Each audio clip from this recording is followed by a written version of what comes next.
আসসালামু আলাইকুম প্রিয় ভিউয়ার্স। আজকে আমরা প্রথম অধ্যায় স্ট্রাকচার মেকানিক্সের পদার্থের যান্ত্রিক গুণাবলী সম্পর্কে যে অঙ্ক আছে, আমাদের এই অধ্যায়ে 3 ধরনের অঙ্ক আছে। এই 3 ধরনের অঙ্ক আমরা আজকে শিখব। এই জন্য এখানে প্রয়োজনীয় আমাদের কিছু সূত্র আছে, 5টি সূত্র আছে। মোটামুটি এই 5টি সূত্র পড়লেই এই অধ্যায়ের অঙ্ক করা যাবে। সেক্ষেত্রে দুই প্রকারের সূত্র, এক প্রকারের হলো যৌগিক দ্বন্দ্বের জন্য, আর একটা হলো পীড়ন বিকৃতির যে অঙ্কগুলান, সেই অঙ্কগুলান। যে পীড়ন আছে এবং দৈর্ঘ্য হ্রাসের জন্য পিএল ভাগে ই আছে, আর পীড়ন সমান সমান বল ভাগ ক্ষেত্রফল বা পি ভাগে এই সূত্র আছে।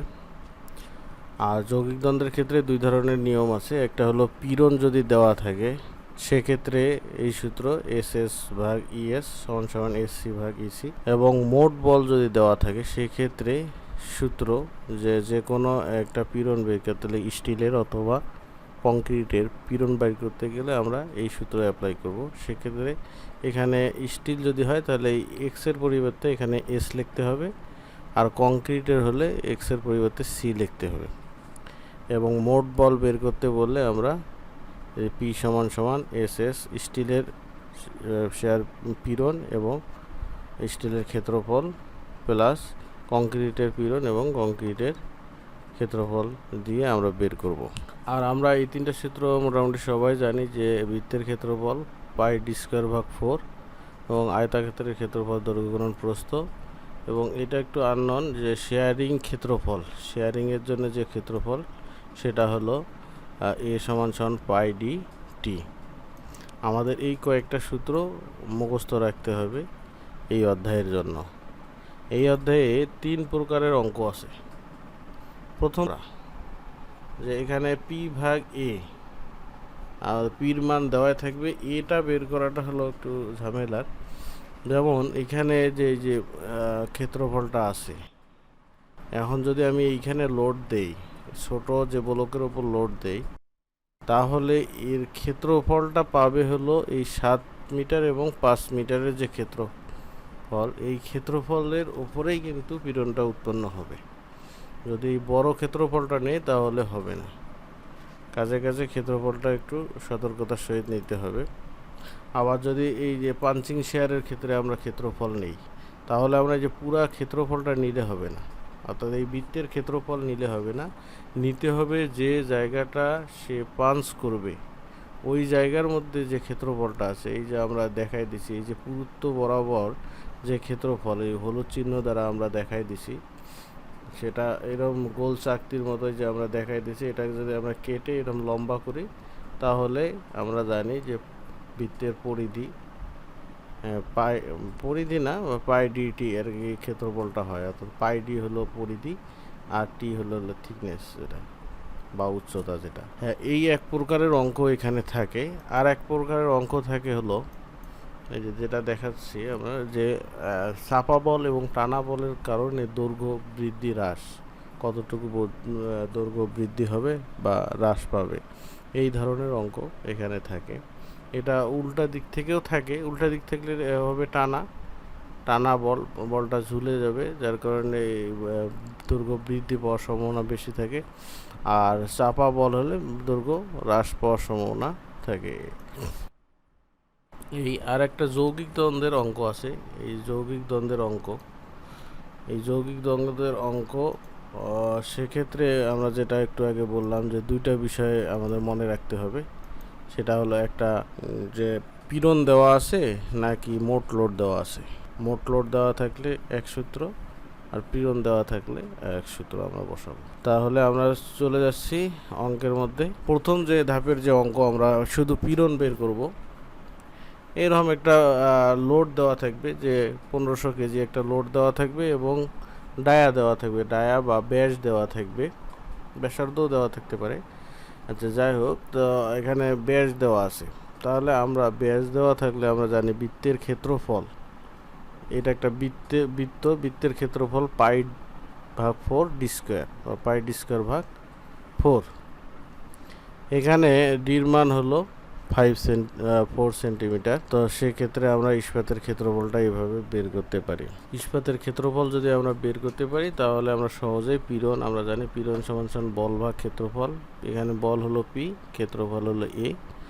পির মান আমাদের বলাই আছে যে এত কেজি লোড বা ওজন দেওয়া আছে, আর এ আমরা বৃত্তের ক্ষেত্রফল থেকে আমরা ক্ষেত্রফলটা বের করে নিছি। এই মান দুটো বসায় ক্যালকুলেশন করলে আমাদের পীড়নের মান বের হয়ে যাবে। এভাবে আমরা পীড়নের মান বের করতে পারি।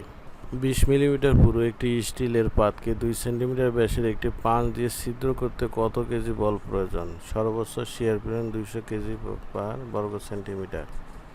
এই অঙ্কটা বলছে যে পাঁচ করতে কতটুকু লোড পড়বে। তো সেক্ষেত্রে আমাদের এখানে বিবেচনা করতে হবে যে ক্ষেত্রফলের উপর পাঁচ হবে।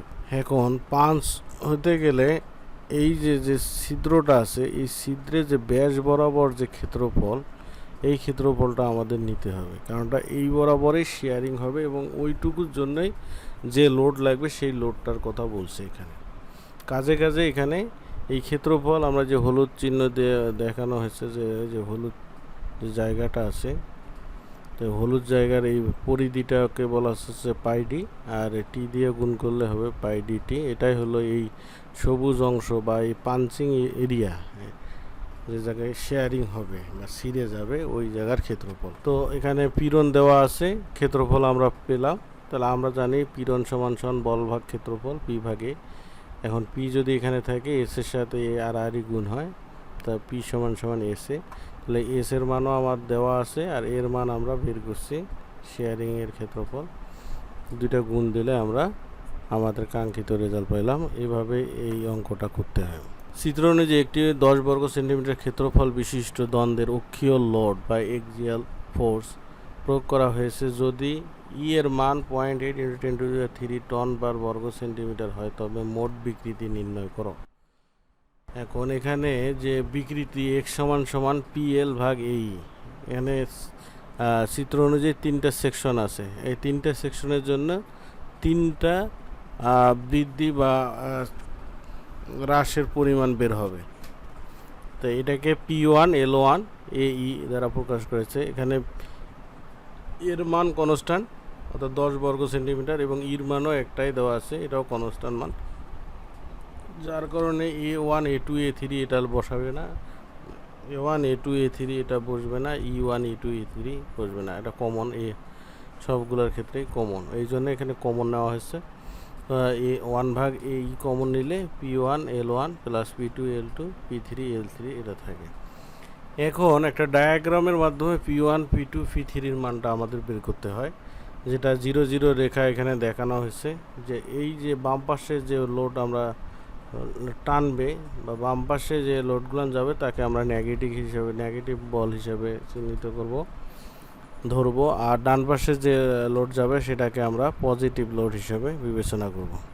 তাহলে এই 0 থেকে 0-র সাথে যদি আমরা -5 বিয়োগ করি, যেহেতু এটা বাম পাশে এই জন্য এটা বিয়োগ, তাহলে 0 - 5 তাহলে -5 হয়। এই জন্য 0 0 রেখার নিচে আমরা এটা দেখাইছি।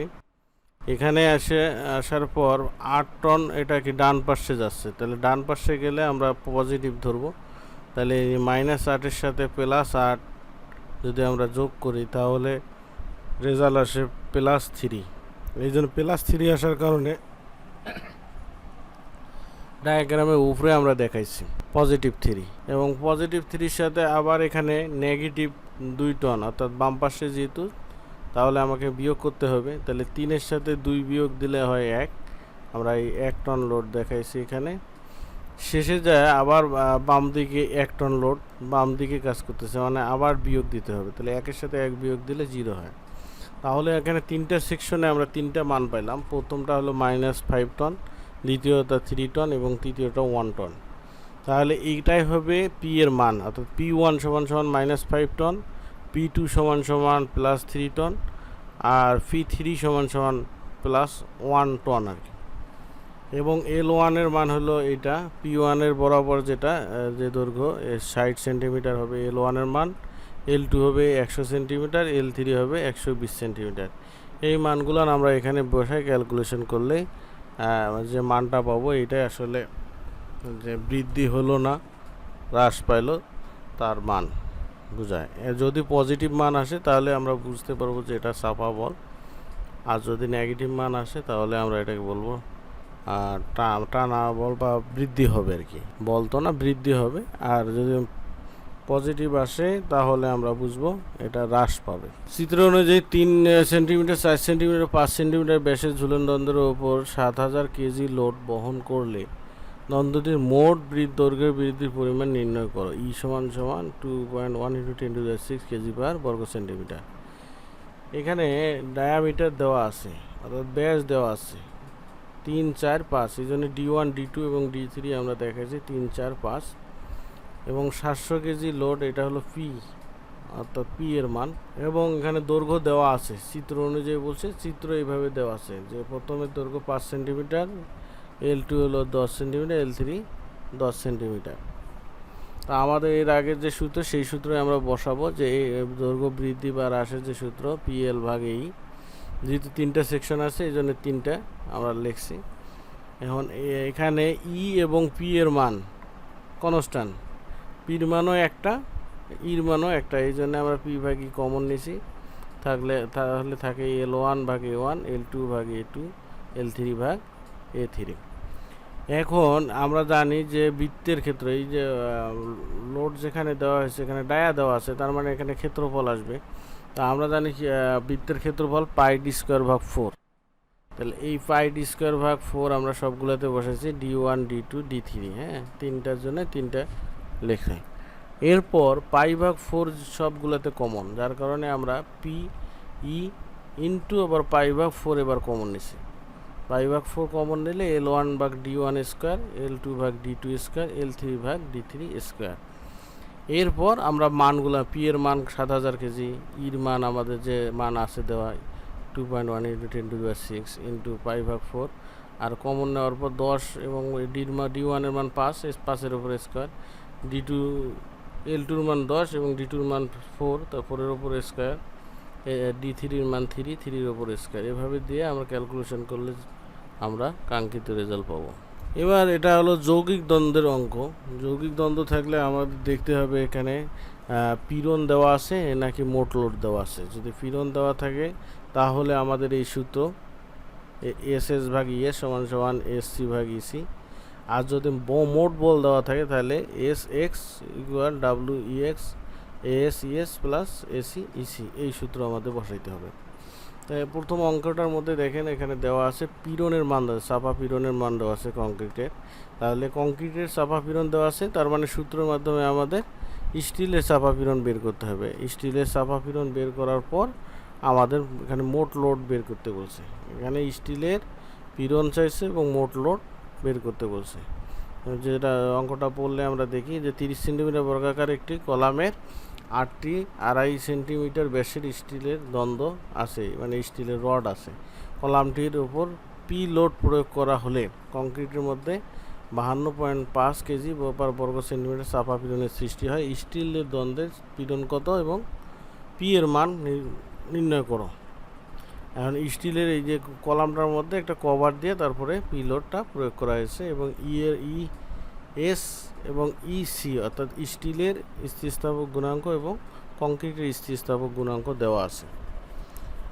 তাহলে প্রথমে আমাদের স্টিলের ক্ষেত্রফলটা বের করতে হবে বা রডের ক্ষেত্রফল। রডটা হলো বৃত্তাকার, তাহলে বৃত্তাকার হলে আমরা জানি πd² ভাগ 4 এবং 8টা রড আছে এই জন্য আমরা 8 দিয়ে গুণ দিছি, হ্যাঁ, তাহলে 39.27 সেন্টিমিটার স্কোয়ার, এটা আমরা স্টিল এরিয়া পাবো।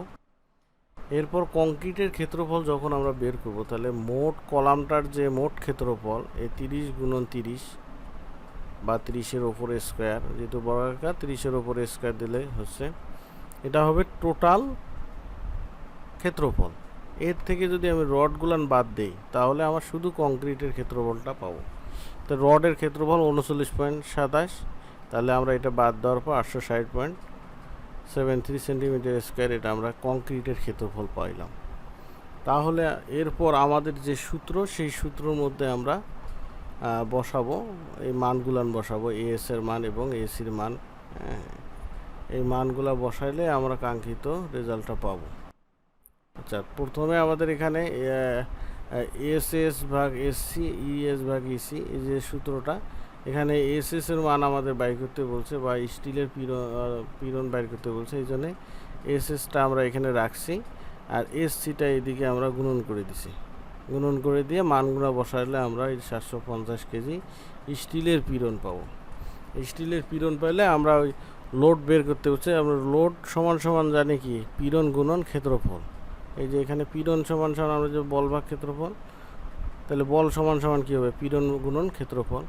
তাহলে এখানে কংক্রিটের একবার বল বের করব, স্টিলের একবার বল বের করব। তাহলে স্টিলের বল এস, কংক্রিটের বল এসি। এই মানগুলান এখানে দেওয়া আছে, এর মান দেওয়া আছে, এসির মান আমরা বের করছি। এই মানগুলো বসাই দিয়ে ক্যালকুলেশন করে আমরা রেজাল্টটা বের করব। এভাবে এই অঙ্ক করা হয়। আর এক ধরনের অঙ্ক আছে, যদি এখানে মোট লোডের পরিমাণ দেওয়া সমান সমান WEX AS plus AC EC, এই সূত্রের মাধ্যমে আমাকে বসাইতে হবে। আগের মতোই সেম, প্রথমে কলামের মোট ক্ষেত্রফলটা বের করতে হবে, তারপরে স্টিলের ক্ষেত্রফল, মানে 4টা রড আছে, সেই জন্য 4 পাই বা 4D স্কোয়ার। এখানে 25 মিলি মানে কি 2.5 সেন্টিমিটার স্কোয়ার, 2.5 সেন্টিমিটার, এর ওপর ডির ওপর স্কোয়ার, এই জন্য 2.5-এর ওপর স্কোয়ার দিয়ে আমরা ক্ষেত্রফলটা বের করছি। এবং কংক্রিটের ক্ষেত্রফল সমান সমান টোটাল ক্ষেত্রফল থেকে আমরা স্টিলের যে ক্ষেত্রফল সেটা বাদ দিছি, তাহলে আমরা কংক্রিটের ক্ষেত্রফল পেয়েছি। এরপর আরোপিত লোড আমাদের এখানে 75 টন দেওয়া আছে। 75 টন সমান 1 টন সমান 1000 কেজি, তাহলে 75 টন সমান 75,000 কেজি। এরপর ইস্পাতের একবার পীড়ন আমরা বের করছি সূত্রের মাধ্যমে, একবার কংক্রিটের পীড়ন বের করছি। বের করার পর এখানে আর একটা জিনিস চাইছে যে কংক্রিটের কত লোড নিবে এবং স্টিলের কতটুকু লোড নিবে, হ্যাঁ, সেটা এককভাবে আলাদাভাবে বের করতে বলছে। এই জন্য আলাদা আমরা যা একটু আগে দেখছি যে P সমান সমান SS ইন্টু AS, অর্থাৎ স্টিলের যদি লোড আমরা চিন্তা করি, তাহলে স্টিলের পীড়ন গুণন স্টিলের ক্ষেত্রফল দিলে আমরা স্টিলের লোডটা পাবো, কংক্রিটের পীড়ন গুণন কংক্রিটের ক্ষেত্রফল দিয়ে গুণ দিলে আমরা কংক্রিটের পীড়ন পাবো। এইভাবে এই সূত্রের মাধ্যমে আমরা এই ধরনের অঙ্কগুলো করতে পারবো। সকলকে অসংখ্য ধন্যবাদ।